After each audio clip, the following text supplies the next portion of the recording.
I am Ellie Martin, and I live in Gallatin County, Montana.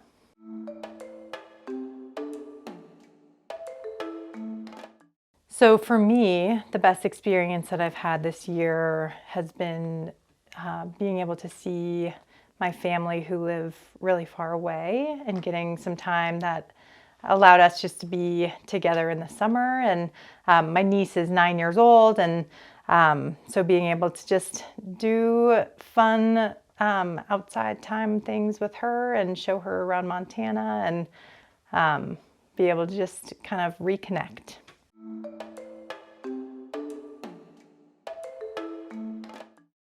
I am the most happy when I am not working and I'm outside with people that I care about and doing some sort of adventure. If that means hiking on a trail or going skiing or really just anything that gets me outside. I think just last week when it was the full moon, I went for a walk at night with my dog, and it was much longer at night than I expected, but it was just really wonderful to be able to see, my neighborhood in different ways at night. So that was really fun.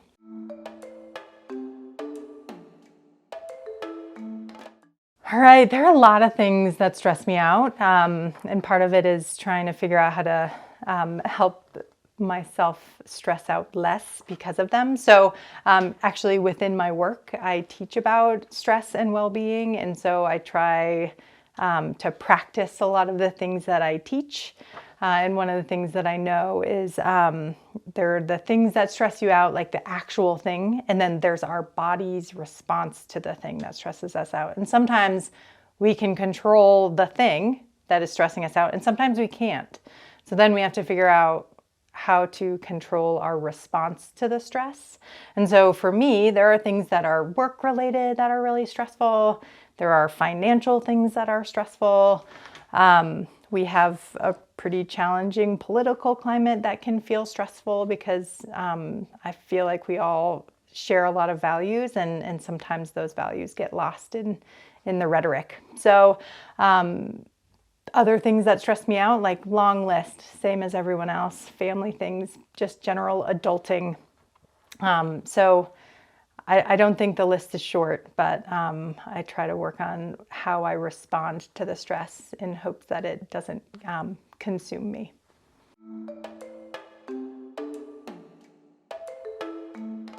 The biggest emotional connection, I would say for me, that's primarily people that I care about. Family, good friends, people that I work with. I would say that large or important emotional connections also involve my sense of place. So really caring about where I live and the things that I do in this great world that we live in. So there's a great connection to the environment for me.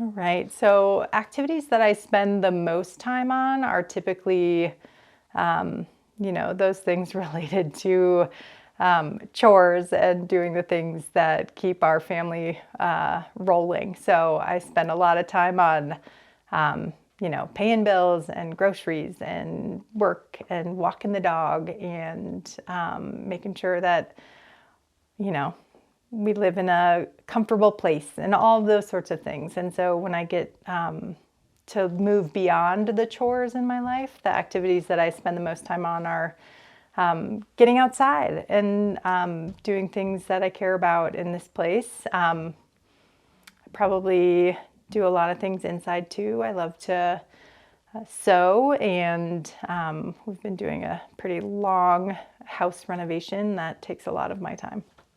So some of the things are things that I choose to and want to do, and some of the things I have to do and need to do.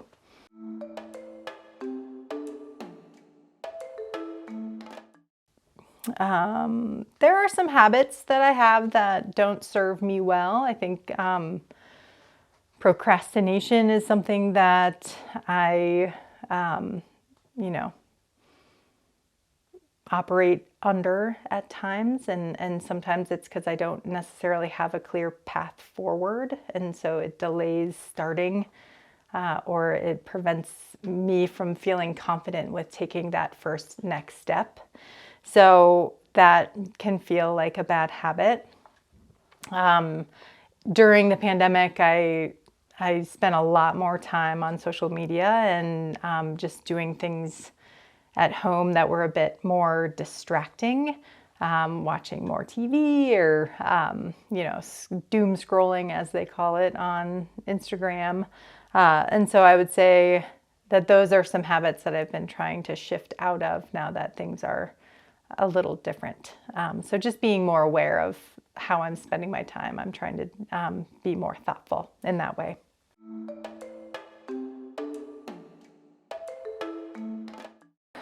Let's see, I feel the most alive when I get to do something with people that I care about and learn something and push myself and find a way to quiet the chatter that sometimes we all experience when we have so much going on in our lives. So if there's an activity that helps me turn off the internal dialogue, it usually means that I'm working pretty hard and, doing something pretty fun. So that might be mountain biking or skiing or going for a run. But usually it's something pretty active is what helps me feel my heart rate up and that I'm breathing and moving through life in a different way.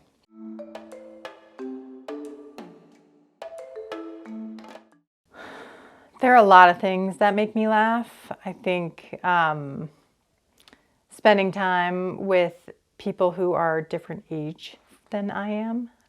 So spending time with young children, spending time with older adults, being able to just sort of hear stories that people are telling. I just was at a little dinner the other night, and one of the children at the table was telling jokes that he had heard at school that were hilarious. And the funniest part of it was that he hadn't told those jokes before. So his parents were hearing them from the first time too. And they were long, and it was, this kid was doing such a great job. And I just found just being able to kind of be in the moment with children can be a great source of laughter.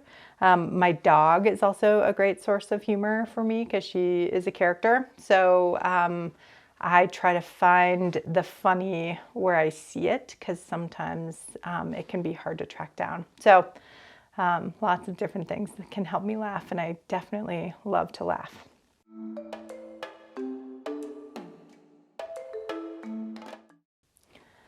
In this moment, I'm most grateful for my health and for the people in my life that I care about. And the larger world. I am grateful for all the different opportunities that we get to, living in this place, and all the work that we get to do to keep it nice. And I'm grateful for just the little moments and being able to sort of stop and pay attention to all the blessings that I have.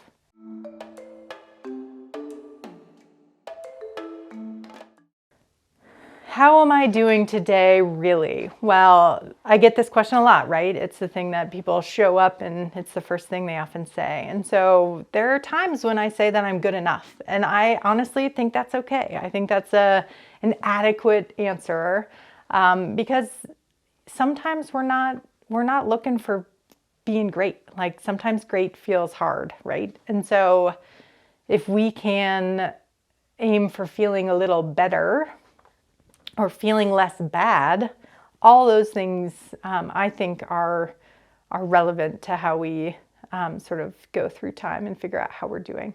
And it's not always great and it's not always bad. So I think part of it is being able to notice the differences and also pay attention to what helped move you in one direction or another. So you can always cultivate more of that in the opportunities that you have to do so.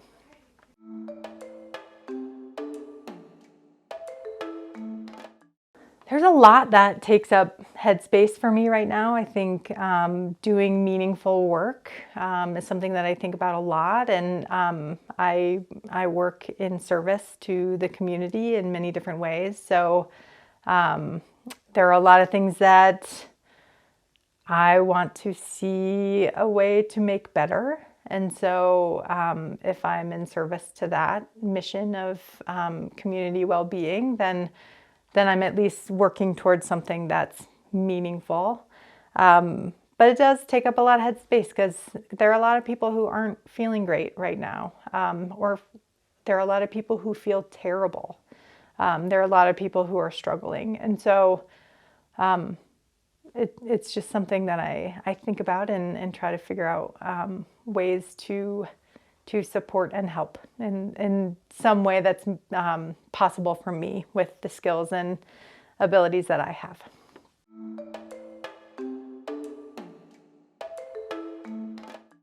Today, I start my day in the same way. Pretty much every work day, I try to start in the same way. And so this is something that helps me feel good and feel on track for the rest of my day. So my day actually starts the night before when I write out a list of all the things that I'm doing that day. And I write them out by hand because there's something about the memory and the processing of the experience in your brain that's different from using a digital format. So for me, I write out a little schedule for my day, and then I also mark off the activities as I've done them, and that gives me feelings of mastery. It also helps with some short-term and long-term memory storage. And it also just gives me a sense of where I've got the sort of moments of calm that I can capture, little breaks throughout my day.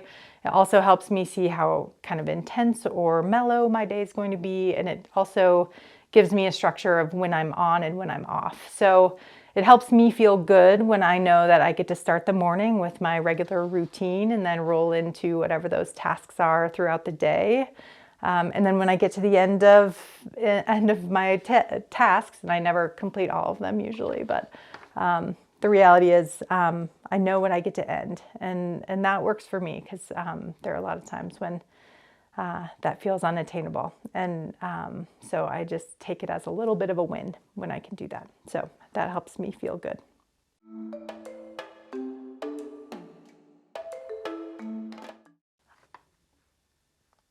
There's probably a lot of advice that I would want to give myself, my younger self, if I had the chance to go back.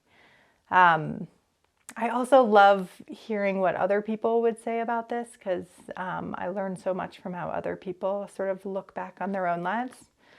For myself, I think I would tell myself to care less about what certain people think and start figuring out what you value and what you find meaningful and where you find the most opportunity to contribute, because that's where you develop this sort of internal sense of self where you get to lead with such passion and vision.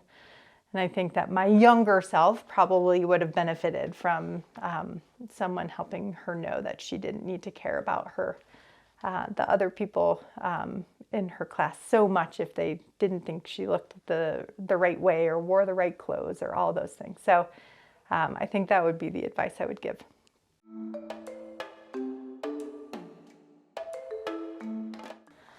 I use a lot of different strategies to calm down when I'm feeling overwhelmed. Some of those strategies are things that I use even before I am feeling stressed out. So it's like building some skills. And so some of that is some reflection activities that I work through. In the moment when I am stressed out, I'll use different breathing exercises, or I'll use a grounding exercise that helps me to sort of orient back to place. Because often when you're stressed out, you're just in your head, and the spinning thoughts aren't necessarily helping you to sort of remain present in the moment. So I do things that help me reframe some of those thoughts, and maybe question whether or not they are serving me well or accurate. And so part of it is trying to be more mindful of what's happening in that moment, and remember sort of a larger context. And then, gosh, a surefire way for me is being able to go for a walk and sort of step out of wherever I am and just take a little breather. And sometimes those aren't possible. So maybe I'll just take like a 1-minute breather away from whatever I'm doing, in hopes of trying to reorient a little bit. But there are a lot of other things that kind of people talk about that are stress reducers, but those are the things that I feel are most tangible all the time and don't cost any money. So I like that too.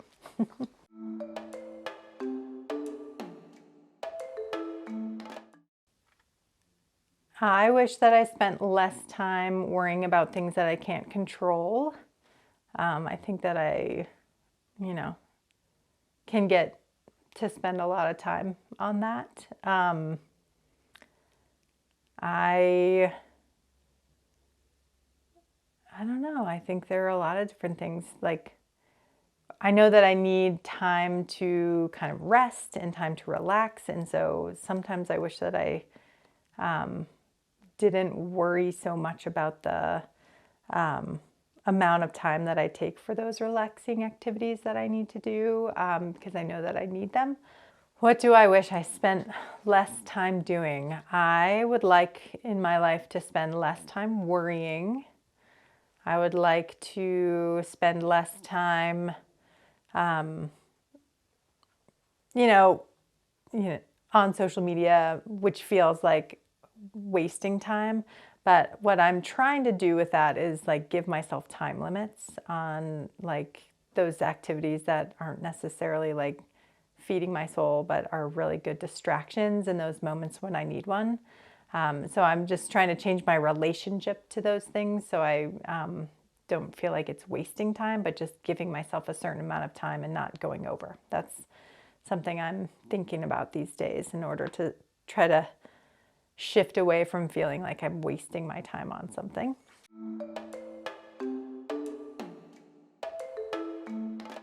So my work in the community has really evolved over the years. I've primarily been focused on working in the field of mental health, both kind of locally and regionally.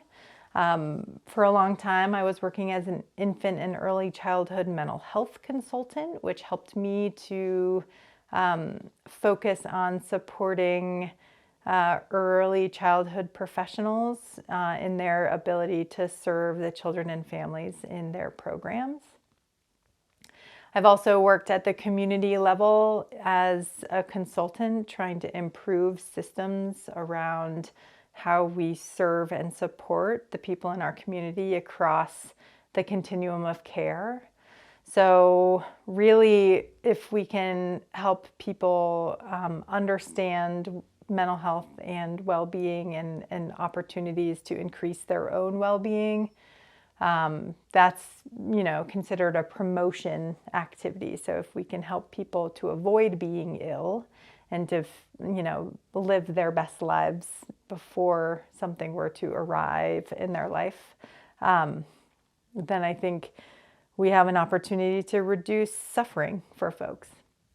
I've also worked in the field of intervention, so mental health treatment and being able to serve people as a mental health clinician, and that has included work with children and families and adults in a community mental health center, and being able to walk with people along their path of recovery towards feeling better and recovering from the symptoms that they may be experiencing due to any number of things, whether it's situational, environmental, biological, physiological. There are a lot of different factors that impact mental health.